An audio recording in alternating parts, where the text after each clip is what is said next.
Saudara, buruh Jakarta tolak besaran UMP Jakarta. Buruh sebut UMP Jakarta tidak masuk akal karena lebih kecil dari upah di Bekasi dan Karawang.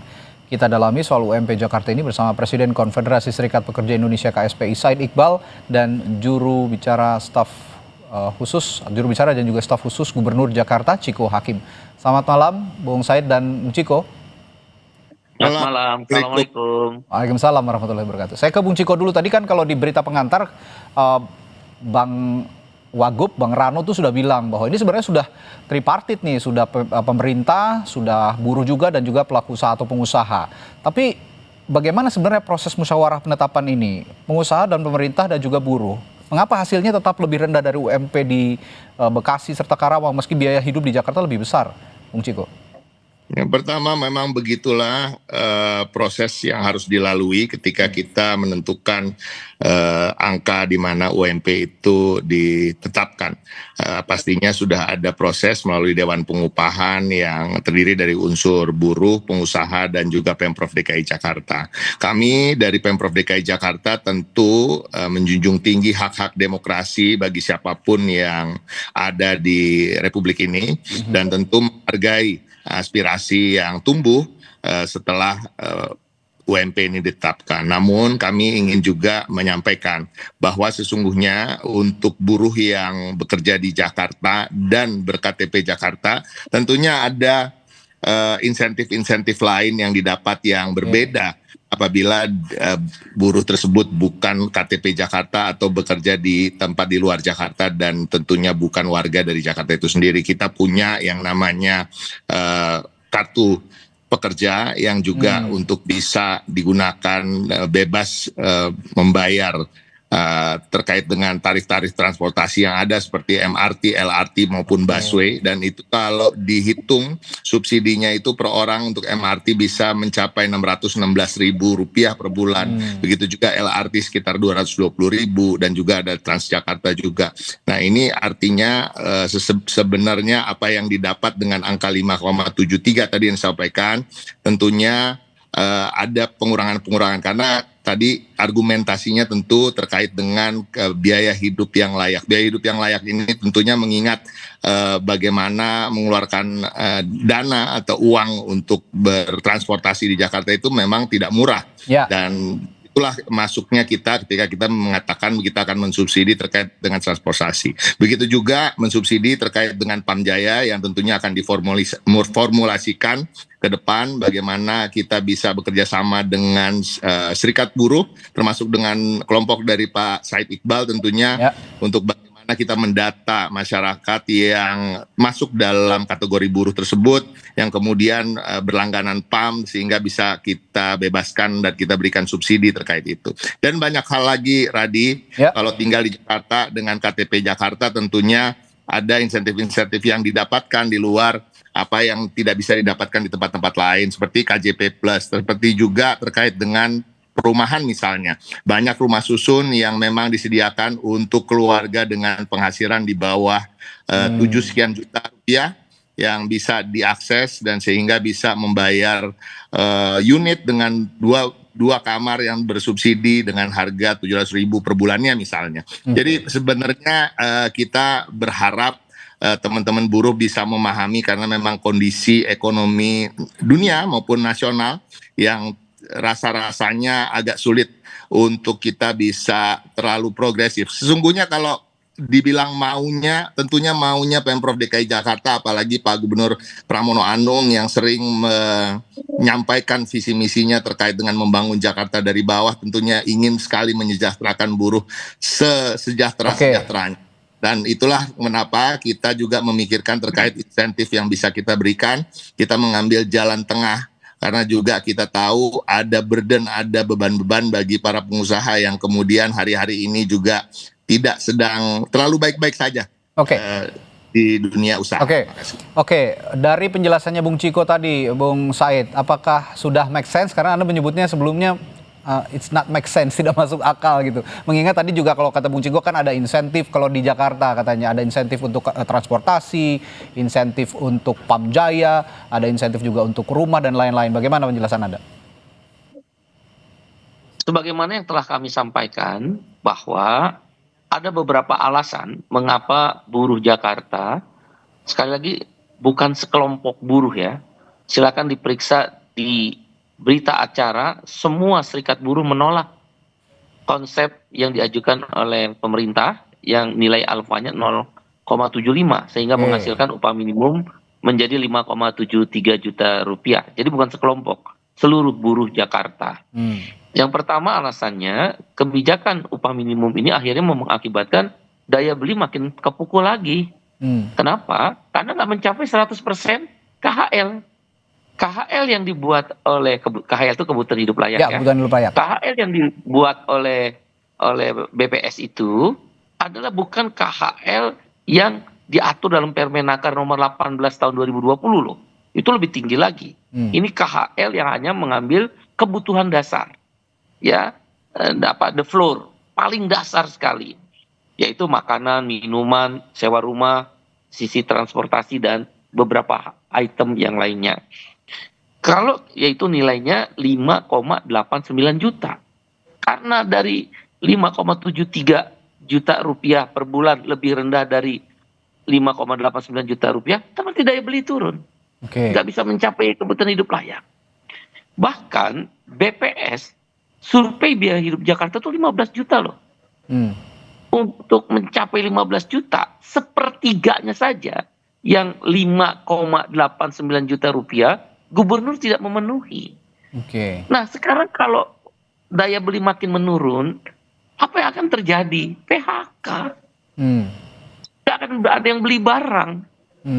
Oleh karena itu kita meminta sekurang-kurangnya revisi menjadi upah minimum itu ya udahlah KHL aja 100%, 5,89 juta rupiah. Oke. Agar daya beli naik sedikit.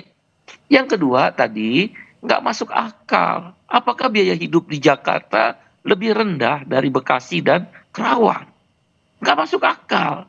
Upah minimum di Jakarta 5,73 juta rupiah per bulan. Ya. Di Bekasi sekitar 5,95 juta rupiah. Bekasi dan Kerawang. Masa pabrik panci upahnya di atas pekerja standar charter, Bank Mandiri, perusahaan minyak, gedung-gedung pencakar langit. Gubernur kan make sense. Sebenarnya saya udah ketemu gubernur, kebetulan diterima oleh beliau 2 hari sebelum diputuskan. Saya ingatkan, jangan lebih rendah dari Bekasi dan Karawang. Nah, tapi gubernur rupanya tetap menggunakan kesepakatan para gubernur di seluruh Indonesia. Ini saja menurut kami ya melawan kebijakan Presiden Prabowo. Oke. Menteri Tenaga Kerja mengusulkan alpa tertinggi itu 0,8. Dicoret. Apindo mengusulkan angka tertinggi alpa, dicoret oleh Presiden. Yang dipakai siapa? Usulan buruh. Alpanya sama dengan 0,9. Oke. Ada ruang di mana gubernur bisa naikin menjadi mendekati atau sama dengan Karawang dan Bekasi. Kenapa nggak diambil itu? Oke. Berarti Baik. kan ada sesuatu yang tidak make sense ya. Yang terakhir tentang tadi subsidi, insentif itu untuk masyarakat umum, tidak ada kaitannya dengan upah. Ini udah dari zamannya Pak Anies. Kan kami yang mengusulkan waktu itu, waktu zaman Pak Anies.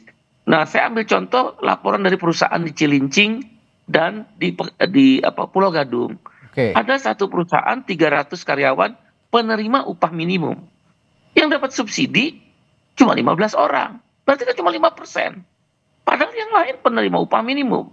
Nah, mungkin tadi ada kategori yang KTP-nya Jakarta. Oke. Gubernur ini gubernur orang yang bekerja di Jakarta. Bukan bicara tentang kebijakan masyarakat Jakarta. Upah ada tentang buruh atau pekerja atau karyawan bekerja di Jakarta. Saya tadi contohin jurnalis lah misal. Kan tingkat stresnya tinggi di Jakarta. Dengan jurnalis yang di Kerawang yang mungkin cari beritanya tingkat tinggi stresnya. Masa upahnya lebih rendah? Kan nggak masuk akal. Apalagi kalau kita bandingkan dengan Kuala Lumpur, dengan Bangkok, dan berapa ibu kota lainnya. Jakarta biaya hidupnya tinggi, tapi 15 juta. Tapi upah minimum rata-ratanya lebih rendah dari kota-kota itu. Ya, Demikian. ini saya tertarik juga masalah Alpa tadi yang Anda singgung. Kalau Pak Prabowo kata pengakuan Anda ya 0,8 dicoret, yang diambil justru yang usulan buruh 0,9 dan ini Itu sekarang fakta. Gubernur Itu Pramono fakta. Anda katakan tidak mengikuti apa yang sudah ditetapkan oleh Presiden. Saya ingin juga respons dari Bung Ciko soal ini, Bung Ciko. Enggak, jadi prinsipnya gini, Radi, itu terlalu spesifik ya. Kalau kita bicarakan sebenarnya provinsi ini nggak hanya Jakarta. Jadi kita nggak bisa juga menyatakan bahwa Ansi Pramono Anung melawan apa yang sudah ditetapkan oleh Bapak Prabowo Subianto. Saya rasa ini terlalu jauh diarahkan ke sana dan saya menolak untuk berkomentar terlalu jauh terkait ini. Yang pasti gini, kita bahas saja soal KHL tadi. Tadi Iqbal menyampaikan soal KHL yang tinggi, kebutuhan hidup layak di Jakarta yang tertinggi. Tetapi Pak Said kemudian menafikan bahwa terkait dengan KTP Jakarta tadi. Ya, kita berharap orang-orang yang memang bekerja tinggal di Jakarta, karena memang tadi kebutuhan hidup layaknya harus hitungannya hitungan Jakarta. Dan tentunya yang tinggal di Jakarta harapan kami seperti juga seharusnya memang secara administrasi juga harus tertib terkait artinya apa. Kalau tinggal di Jakarta, marilah kita berKTP DKI Jakarta. Ya, kita juga justru menguntungkan untuk berKTP DKI Jakarta itu sangat menguntungkan. Itu tadi saya sampaikan. Saya setuju dengan Pak Said Iqbal. Memang program ini bukan program yang memang baru diluncurkan terkait dengan insentif, terkait dengan benefit-benefit yang didapatkan. Tetapi harapan kami tadi terkait dengan kebutuhan hidup layak, tentunya bicara soal kebutuhan hidup layak di Jakarta. Artinya ada masyarakat yang tinggal di Jakarta, buruh yang tinggal di Jakarta, yang kemudian secara administrasi diharapkan berKTP Jakarta. Itu yang pertama. Yang kedua, terkait dengan kebutuhan hidup layak, terkait dengan yang ditetapkan oleh BPS misalnya, itu kan belum memasukkan unsur apabila ada subsidi-subsidi. Nah, itu makanya kita tetap menyebut bahwa di Jakarta ini ada subsidi-subsidi terkait dengan transportasi yang tadi jumlahnya bisa sampai 1 jutaan ke atas, terkait dengan nanti akan diadakan subsidi untuk air minum, ada juga subsidi tadi bahan-bahan dasar termasuk dengan perumahan tadi bisa mendapatkan rusun dengan harga sewa yang sangat rendah,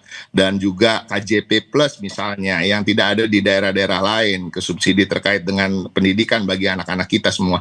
Jadi sebenarnya harapan jadi Pak Gubernur itu justru mengambil jalan tengah karena memang warganya Pak Gubernur tentunya selalu mengutamakan masyarakat yang berada di lapisan bawah terkait dengan strata ekonomi, tetapi kita juga tidak boleh melupakan saudara-saudara kita juga yang bagian juga dari warga negara Indonesia, yaitu para pengusaha itu sendiri. Jadi Pak Gubernur jalan tengah di situ, namun tentunya menyiapkan tadi dari anggaran pembelanjaan belanja daerah terkait dengan subsidi-subsidi yang kita berikan. Dan ini harus dikurangi dulu dari tadi kebutuhan hidup yang layak yang ada di BPS RI gitu, yang tidak mencantumkan tentunya terkait dengan apabila diberikan subsidi dan lain-lain. Jadi total yang kita hitung terkait dengan subsidi yang bisa kita berikan apabila memang buruh-buruh tersebut memang hidup di Jakarta, bekerja di Jakarta dengan administrasi yang lengkap terkait dengan KTP Jakarta dan lain-lain, itu bisa mencapai 1,4 sampai 2,1 juta rupiah. Jadi harapan kami kebutuhan hidupnya bisa lebih terpenuhi. Bicara juga soal kebutuhan hidup, berarti subsidi-subsidi itu tadi Anda menganggapnya bahwa bicara soal daya beli masyarakat itu tidak akan terganggu ya, Bung Ciko ya? Saya akan tanyakan itu nanti setelah jeda di Sapa Indonesia Malam. Tetap bersama kami. Yang lebih kecil dari UMP atau upah di Bekasi dan Karawang. Tadi saya melempar pertanyaan, jadi subsidi-subsidi yang Anda maksud, insentif-insentif yang Anda maksud, Bung Ciko, ini bisa tetap menjaga daya beli. Kalau kata Bung Said kan tadi daya beli juga akan terganggu kalau memang ini tidak ada yang tidak ada yang mampu beli, nanti banyak pabrik tutup, itu juga kan banyak yang kehilangan pekerjaan begitu kira-kira. Nah, bagaimana Anda juga menyelaraskan analogi yang dibilang oleh Bung Said tadi bahwa jangan sampai gaji di pabrik panci lebih gede daripada karyawan di SCBD gitu kira-kira. Ya analoginya sangat menarik ya, dan cukup punchline-nya cukup keras itu. Ya saya sepakat pakai itu. Tapi pada prinsipnya itu tadi, tentunya kita di Jakarta ini kita tahu situasi ekonomi nasional terkait dengan kalau kita bicara, memang kalau kita menganalogikan di permukaan seperti tadi pabrik panci dengan bisnis-bisnis yang berada di pencakar langit ini, tapi kan tidak otomatis atau tidak selaras kadang-kadang ya gedung-gedung pencakar langit dengan penghasilannya hari-hari ini, karena juga kita tahu dengan situasi kondisi ekonomi dunia maupun nasional, itu yang harus kita ingat juga. Namun tentunya tadi saya ingin menekankan bahwa Bapak Gubernur Pramono Anung dan Pak Wakil Gubernur Rano Karno tetap menghargai aspirasi yang timbul dan muncul, dan tentunya ruang dialog tadi disampaikan oleh Bapak Wakil Gubernur selalu terbuka, namun sampai hari ini memang keputusan itu masih stand di 57,3, dan tentunya tadi ditambah dengan janji ya, dan juga apa yang sudah ada termasuk dengan KJP Plus itu udah ada terkait dengan transportasi, tentunya itu tinggal diurus ya, kartu pekerja Jakarta, dan terkait dengan yang akan diadakan terkait dengan subsidi pangan, subsidi air minum dan lain-lain, Pamjaya yang ke depan akan diformulasikan. Tapi semoga pada prinsipnya kami di Pemprov di bawah kepemimpinan Bapak Gubernur Pramono Anung menginginkan yang terbaik bagi seluruh warga Jakarta, khususnya para buruh dan para pekerja di lapisan strata bawah terkait dengan ekonomi, dan mudah-mudahan kita semua bisa keluar dari permasalahan dan persoalan ekonomi. Kalau dari bahasanya Bung Ciko, pernyataan Bung Ciko, sepertinya pintu masih terbuka nih Bung Said untuk lebih bisa membicarakan lagi apakah masih bisa digoyang nggak UMP Jakarta ini. Kalau Anda melihat saat ini masih arahnya masih bisa bisa dikomunikasikan, atau memang sudah deadlock kalau menurut Anda, Bung Said? Kalau belajar dari pengalaman beberapa gubernur yang sebelumnya masih bisa. Bahkan beberapa gubernur melakukan revisi terhadap UMP yang telah ditetapkan, kemudian direvisi kembali akibat adanya permintaan dari para buruh. Saya ingin menegaskan begini ya, kalau memang ingin melakukan subsidi itu di kalangan kelas bawah, bukan di kalangan kelas nirpur. Di pur itu subsidi ya dalam bentuk natura, ada BLT, ada istilahnya social assistance, bantuan sosial. Di semua negara maju social assistance itu adalah di pur yang tadi saya bilang dasar. Tapi di kelas buruh baik white collar maupun blue collar, dia adalah nirpur. Dia tidak miskin, tapi dia juga tidak kaya, maka disebut nirpur. Dia menjadi miskin kalau upah minimumnya rendah. Maka kalau memang mau begitu tawarannya terhadap buruh, udah kasih subsidi transfer money cash. Dalam bentuk apa? Kebijakan upahnya. Jadi bukan kepada natura yang diberikan dalam bentuk social assistance. Silakan pelajari. Di negara-negara maju, Jakarta kan kita anggap satu komunitas city yang maju, kota yang sangat maju. Makanya BSPS memberikan survei biaya hidup 15 juta. Bukan kami tidak setuju dengan insentif. Itu bagus. Tapi di pur. Tapi apakah Anda tidak takut, Bung Said, maaf saya potong. Apakah Anda tidak takut dengan budaya kita yang terlalu konsumtif jika memang nanti ada subsidinya itu dialihkan kepada cash misalnya? Pertumbuhan ekonomi Indonesia itu ditopang 54% di konsumsi. Konsumsi itu akan tinggi, akan tetap terjaga kalau purchasing power naik. Purchasing power atau daya beli itu di kelompok siapa? Buruh. Justru kalau dia konsumsi sepanjang itu adalah kebutuhan primer, kalaupun ada sedikit sekunder yaitu sepeda motor untuk kebutuhan mereka bekerja dan bersosialisasi, itu bagus. Dia meningkatkan daya beli. Daya beli naik, konsumsi naik. Pertumbuhan ekonomi, economic growth naik. Economic growth naik, lapangan kerja baru tercipta. Saya punya gaji 1 juta, beli Indomie 5 misal. Begitu gaji saya 1,5 juta, saya bisa beli Indomie 7. Pabrik Indomie naik produksinya, menyerap tenaga kerja baru. Pabrik tepung terigu naik, permintaannya dari pabrik Indomie, pabrik terigu itu menyerap tenaga kerja baru. Itu yang kami pahami. Kenapa Pak Prabowo dia ngasih 0,9? Tujuannya, gubernur ambil kesempatan itu. Nah sayangnya ada kekuatan politik di sini. Dalam hal ini Mendagri dan Menaker yang membuat keseragaman. Mas Pram sebagai orang baik, kami kenal benar.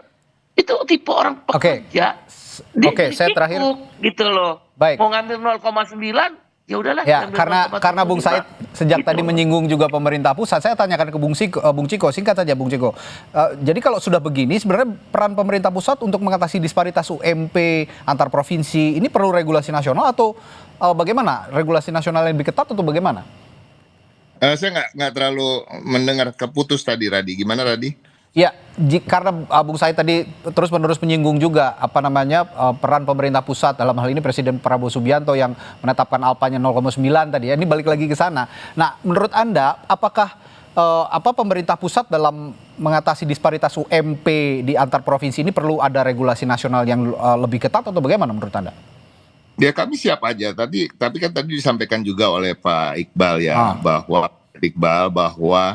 tadi ada perbedaan kembali lagi. Pak Prabowo setuju yang 0,9, tetapi kemudian perubahan lagi di Kemendagri dan Kemenaker dan hal-hal seperti itu. Tapi pada prinsipnya kalau hubungan DKI Jakarta, Pemprov DKI Jakarta di bawah kepemimpinan Pak Pramono Anung, kami menganggap Pemprov atau pemerintah daerah adalah bagian dari kepanjangan tangan pemerintah pusat. Dan itu tidak berubah. Karena ini sesuai dengan undang-undang. Jadi kita tidak berdiri sendiri, apa-apa yang memang ditetapkan oleh pusat tentunya akan menjadi hal-hal yang samina watana lah, kira-kira begitu kami ikuti. Nah, tapi kembali lagi tadi terkait argumentasi Pak Said Iqbal yang tentu juga sangat masuk akal terkait dengan, tapi kan kembali lagi BPS menetapkan kebutuhan hidup yang layak itu sesungguhnya kalau mau layak-layak banget di Jakarta itu minimal 15 juta rupiah. Ya, betul. Nah, ini permasalahannya sekarang. Jadi to reach 15 juta rupiah yang rasa-rasanya maunya kita ya bisa memberikan itu, dan artinya apa? Ada persetujuan dari pihak pengusaha misalnya, dan harapan kami nanti Radi kapan-kapan mengundang kita bertiga nih, harus ada pihak pengusaha yang biar tripartit ya dari itu gitu. Argumentasinya apa? Yang itu yang harus, karena kami dari Pemprov tentunya nggak mau juga menjadi istilahnya memberikan argumen gitu ya, apa yang diberikan oleh dari pengusaha ya harus keluar dari mulut mereka sendiri. Tapi prinsipnya karena memang kita mengambil jalan tengah, prinsipnya bahwa kita, Bapak Gubernur adalah gubernurnya semua pihak yang tentunya ingin semua pihak mendapatkan win-win solution walaupun itu berat, tetapi tentunya tadi jalan tengahnya adalah tetap memberikan kenaikan dengan jumlah yang tadi disebutkan sampai 57,3, lebih tinggi daripada yang diinginkan para pengusaha walaupun tidak setinggi yang diinginkan oleh teman-teman buruh, tetapi tentunya kami barengi dengan hal-hal yang sifatnya terkait dengan insentif tadi. Ya, tapi kalau tentunya tadi seperti disampaikan Pak Wagub, Rano Karno, apapun aspirasi itu dan siapapun yang tentunya ingin menyampaikan secara langsung, pintu tetap terbuka untuk kita dialog. Ya, kalau dari pembicaraan kita malam hari ini sepertinya akan ada komunikasi lanjutan yang akan dibangun oleh buruh, pemerintah, dan juga kalau memang pengusaha perlu dilibatkan, memang tripartit komunikasinya akan lebih baik, termasuk juga pembicaraan-pembicaraan seperti ini lebih baik memang nanti di lain waktu kita hadirkan juga ya dari sisi pengusaha. Baik, terima kasih Presiden Konfederasi Serikat Pekerja Indonesia KSPI Said Iqbal dan staf khusus Gubernur Jakarta Ciko Hakim telah berbagi perspektif malam hari ini di Sapa Indonesia Malam. Sampai jumpa lagi, selamat malam.